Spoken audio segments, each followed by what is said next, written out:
Hello there, welcome back to the Golden Horde, and well, Great Khan. Last time we did quite a bit of conquest. We almost hit Muscovy and Russia. They have one province left, grand total of one here. But yeah, we took a fair bit of their provinces, and I think I can actually use this map to show you how many provinces we actually took. We took this and a couple more, I believe. So we did quite a bit of conquest. Also, of course, we have been doing conquests in China. And Show has actually turned Buddhist, which is a problem for us, because that means that we need to secure these four provinces, hopefully in this war, to ensure that Xi will actually accept them, because I'm pretty sure that if they convert, Xi will not accept them, so we have to declare war on them. We also had a war against Ming, where we took three Shan provinces. Now, Shun only has 2 cores left, same for Xi, and these two are 2 Show cores, along with the one down here, of course, which I kind of forget because it's in a, well, fairly remote island, but it's definitely something I want to take and hand over to Xi. So we're definitely going to need these provinces for that, anyways. But as you can see, it's mostly the entire army of the enemy, and it should be fairly easy to beat once we get our own army back into battle. So I'll just go ahead here and continue. If they attack us, I'll show you, but other than that, we'll probably just stand still. As you can see, the first battle against them here, we did win pretty clearly, more or less.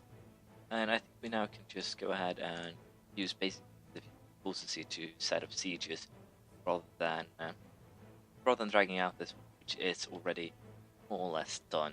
That is a clear given fact that it is done. We just have to wait for the sieges to finish, and then we have it set in stone more or less. Again, I do want to attack them yet in the future, and the reason for that is their alliance with Ming.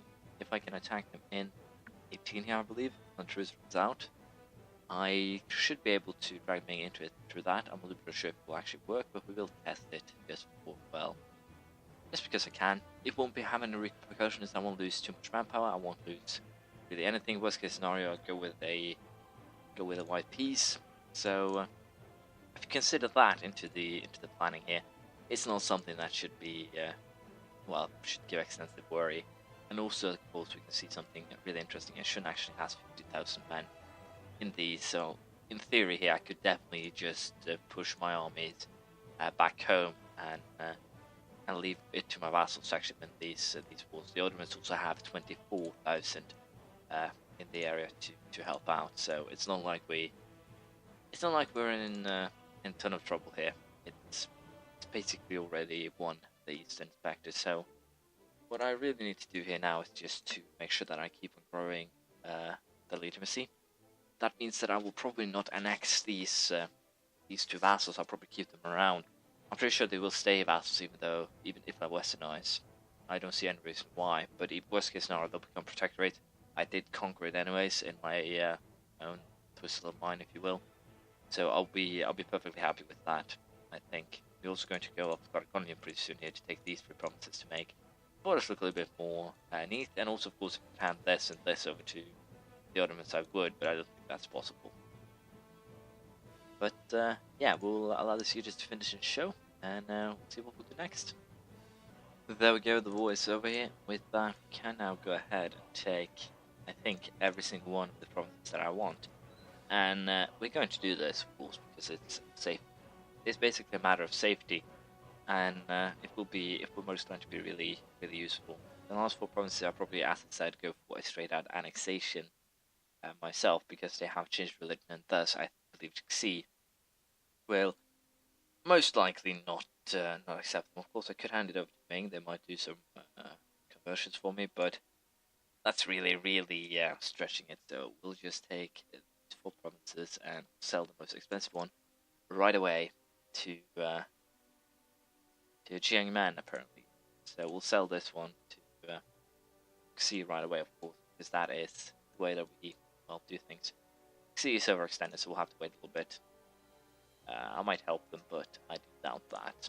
Can handle a little bit of overextension for a little while here. I don't see why it would be too much of a problem. So I'll just have to wait until Gillian here has been called. In the meantime, we'll fabricate claims on Menshan and Dali, because we are, as I said, going to call those 2 ourselves, and thus it's just simpler to fabricate a claim. I might as well do that here with these guys as well. Make sure that if I end up selling these two, which I probably won't, so I don't actually bother with that. We are going to, as I said, fabricate claims on show the two of their provinces because it's simpler to just do that rather than just wait. And I think we're also going to take admin tech 14 here. It's fairly cheap. Town hall and a treasury, along with another set of ideas, which is really useful. Diplomatic points, I think we'll just keep them around for the time being. And I think we'll go with quality here. We need a little bit of a stronger army for the future, of course. And I think quality will be helpful. Offensive could also be useful with the added modifiers here, but perfect fair quality, and then offensive might be the better way to go here. I need better soldiers more than anything else. So let's face it, I have the manpower. I have no manpower issues whatsoever. So getting the stronger soldiers here will matter a lot. Infantry compatibility plus 10%. We don't have that a lot of infantry right now, so it's not really an issue. Quality education, cover on morale speed higher up. Cavalry will be next, which will be really useful because we have a fair bit of cavalry. Yeah, the goal here now would be to protect Guilin so that it can be quartered rapidly. And, well, then we'll start selling provinces. And we'll declare war on Daviat on 2nd August next year. We'll see how it goes. There we go, Guilin has become a core of Xi, and we've got a little bit of, well, further ahead of schedule here due to the simple reason that I wanted to wait until I could hand over Jingmen. Again, it will not actually continue coring during this war, which is, of course, not the best, but there's limits to what I can actually, well, hopefully expect. Now, the goal here, as I said, is a simple war against Daviat. Reason again being really simple. I think we'll take stability point. We have more than enough money. As you can see, stability has actually kept itself up between 1 and 3 automatically now, due to more or less stability in my realm. So, it's actually pretty damn stable when everything comes to it. Now, Shania might actually be a problem. I think they will become war leaders. So I might have to go for a white peace or something like that. But if Ming joins, it will be great. If not, then, well, I'll fight a war here for no good reason. Ming did join in. Ming is now going to lose probably these two provinces, their capital, and Kaifeng. If not, they'll lose most of the rest of their stuff, and I can then go for the annexation next time. Of course, the fact that Shan is war leader is a little bit troubling, but not too much. What I really will just do here is actually just take 2 of my forces and place them into positions where I can, well, deal with them, so to speak. So it shouldn't be a problem. They should not, military-wise, be able to threaten us at all. We are still 5 techs ahead of them. Even though we don't have better units, we are still in a pretty good spot here. And the funny thing is that Scandinavia is improving, well, our opinion, or the opinions here. And frankly, if I manage to ally Scandinavia, there's actually a potential probability in the future, as you can see, the opinion and great for our allies is basically the only thing that's stopping this. So army strength, our threat and attitude, diplomatic reputation. Basically, we are forward, but apparently we are more civilized than most of the Western world. If I, well, managed to understand that right. But anyways, we do still have my apologies. We will still keep on fabricating claims to Muscovy, and we'll keep on pushing them east.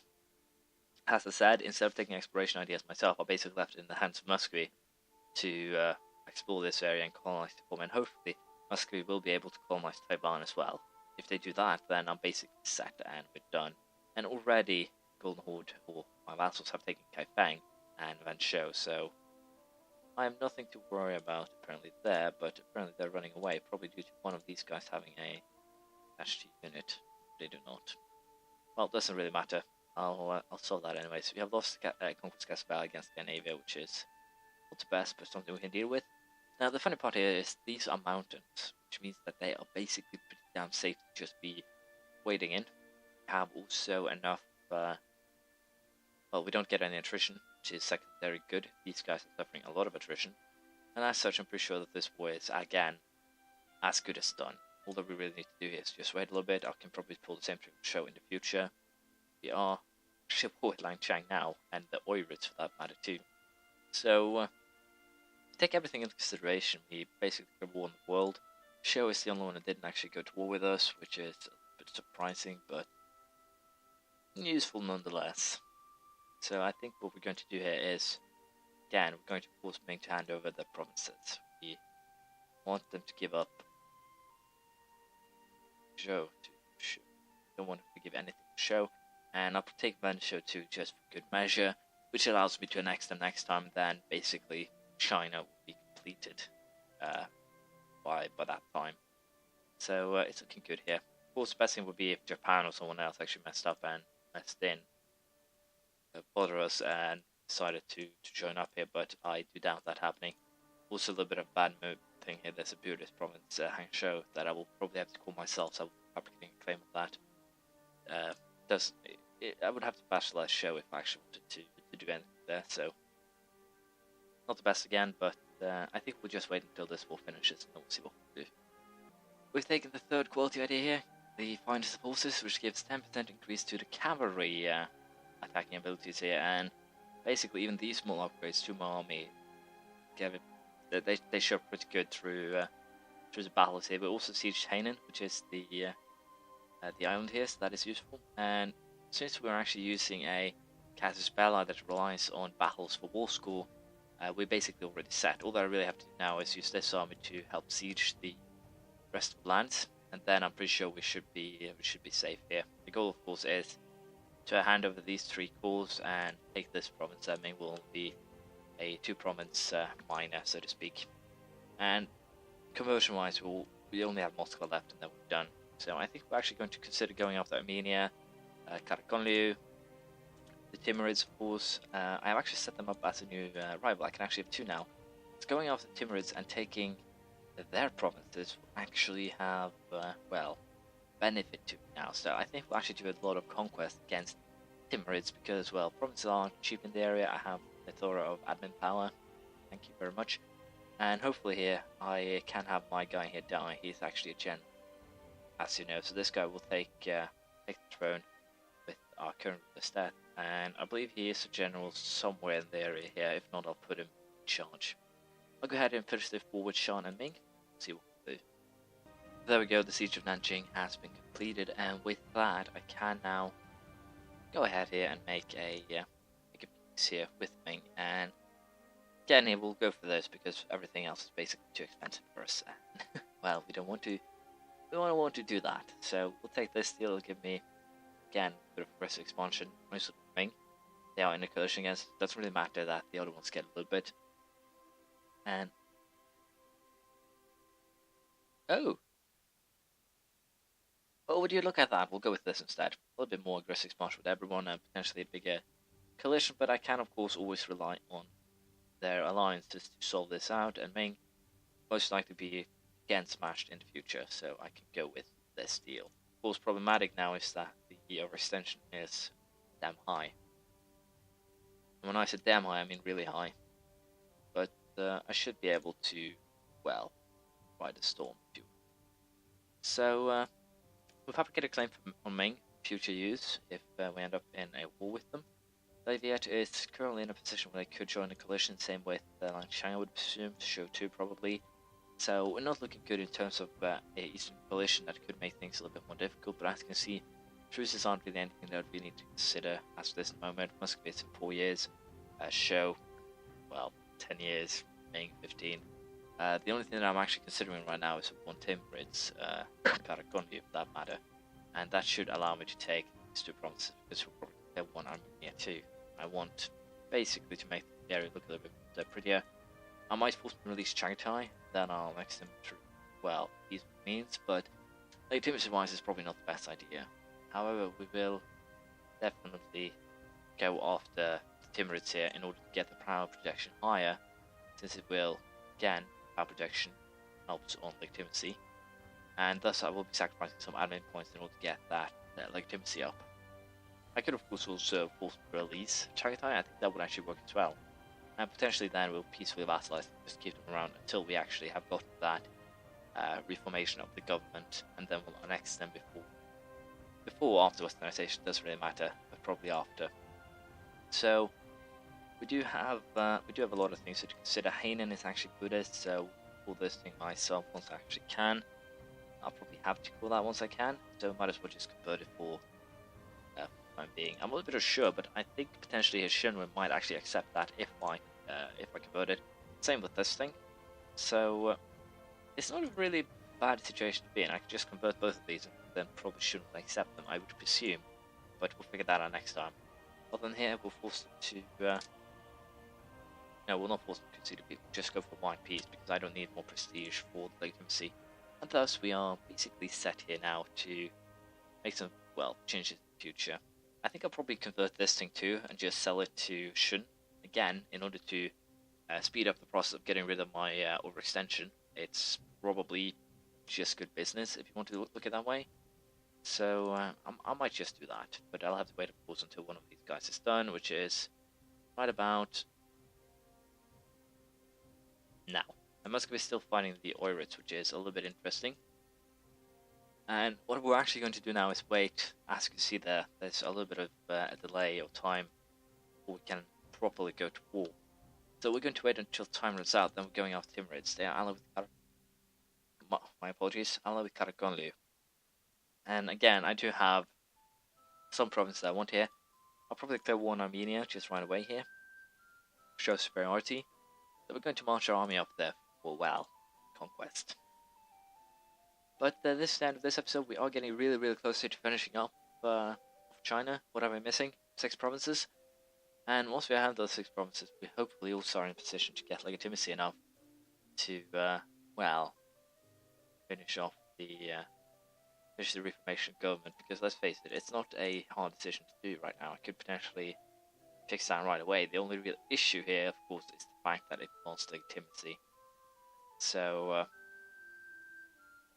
back with form of government, well, I would argue that with this size of my land here, I would arguably be at least an emperor type, but that's fine. We can live with just being a king for the time being. But anyways, we are going to now, most likely, again, try and see if we can do some pot shots here, finding allies that they, well, allies that we can attack. As you can see, David is no longer an ally of Ming, which is a little bit awkward, but I might have to wait just 15 years then for next war against Ming, or potentially I could actually use Muscovy to my advantage since they are in a coalition against me. Once the truce breaks, we can attack Muscovy and focus on taking the 2 provinces from Ming. I'll probably not get both. They're 21% base tax after all, but we would at least get close. So we're going to continue next time with a war against the Timurids. Feel free to come with comments, praise, criticism, anything you feel like, and I'll see you around next time. Bye.